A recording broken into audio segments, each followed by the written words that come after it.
So in this video, we're going to be talking about inversions and how they impact the Salt Lake Valley. What you're viewing right now, is a picture of an inversion occurring in the Salt Lake Valley.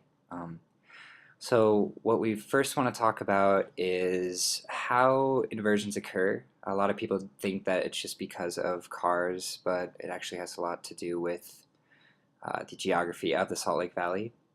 We'll then talk about how inversions are harmful to humans and also harmful to the environment as a whole. Yeah, and at the end, we're going to kind of talk about a little study that we did with public transportation riders, linking that back to kind of what influences people to ride public transportation. What we see here is a diagram of how the geographic layout of the Salt Lake Valley contributes to the winter inversions. As you can see, the cold air gets trapped inside the valley, and it's trapped by the inversion level of warm air.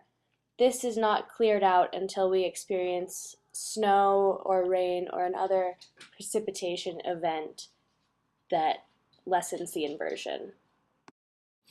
So when an inversion occurs, the most harmful pollutants in the air are what we call particulate matter. There's two different types. There's particulate matter 10 and particulate matter 2.5.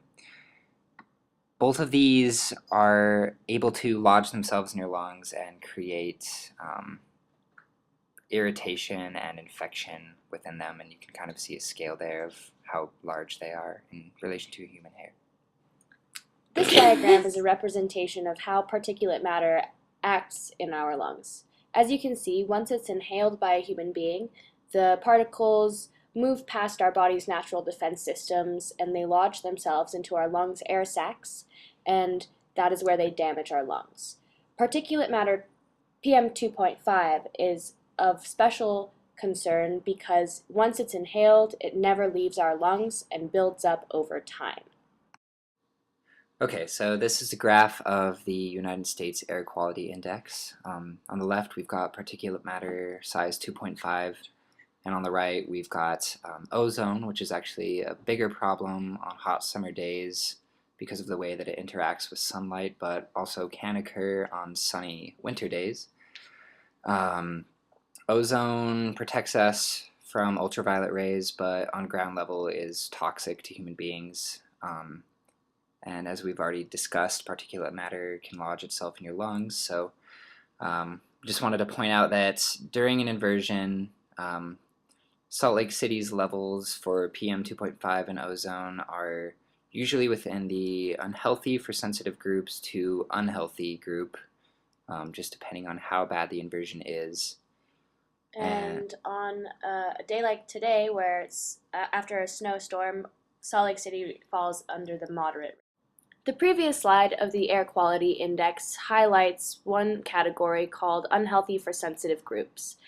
In this photograph, you see some citizens of the city Harbin, China, that would fall into this category. There's a young child, as well as an individual who is active outdoors. Both of those would fall into the sensitive group, as well as the elderly and people who suffer from asthma and other respiratory diseases. What is significant about this photograph is that a couple months ago there was a link made between air pollution and cancer within this city of Harbin, China. As citizens of Salt Lake City, we should take this as an example of what's to come if we don't make a difference and change our behavior. So in addition to having fairly immediate health impacts on humans, winter inversions are also a clear indicator of how fossil fuel burning is affecting carbon dioxide levels in our atmosphere. This is a graph taken from the University of Utah that shows that during a winter inversion, Salt Lake can get up to 1/3 higher than the international average of carbon dioxide concentration at right around 600 parts per million. So basically, inversions are a good visible way to show people that carbon dioxide levels are increasing. It is important to note that this rise in carbon dioxide concentrations contributes to the heat retention capacity of our atmosphere and highlights the impact that we are making as a human species on our environment.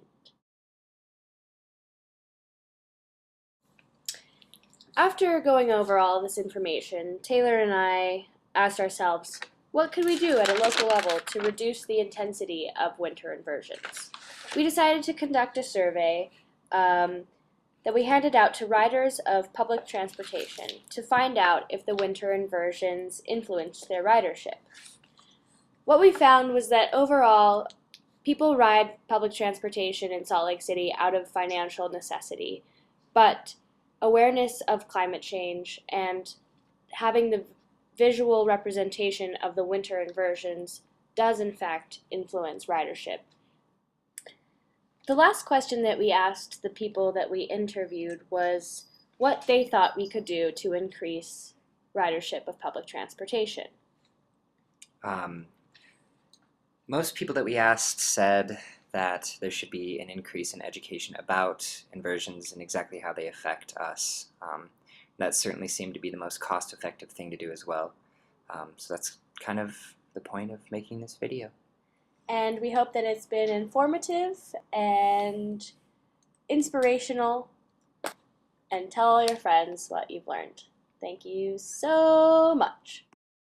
The reason that we decided to make this film was to educate the citizens of Salt Lake City about the negative impacts that the winter inversions have on our environment and all of its inhabitants. We also wanted to encourage individuals that our behavior really does influence our environment, and by driving personal automobiles, we are contributing to the negative impacts that the inversion causes. And when we first started doing this project, we thought that people would ride public transportation less in an inversion event because they didn't want to be out in the bad air, but it turns out that it's actually the opposite, and people are influenced by the inversion, and it actually does cause them to ride public transportation more often than if not.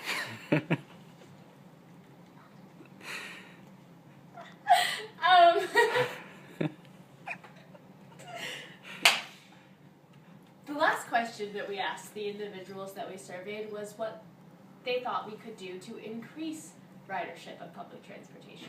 Right, and I think that what we found was that the most efficient way to do so, and what a lot of people also recommended, was that we I can't do it.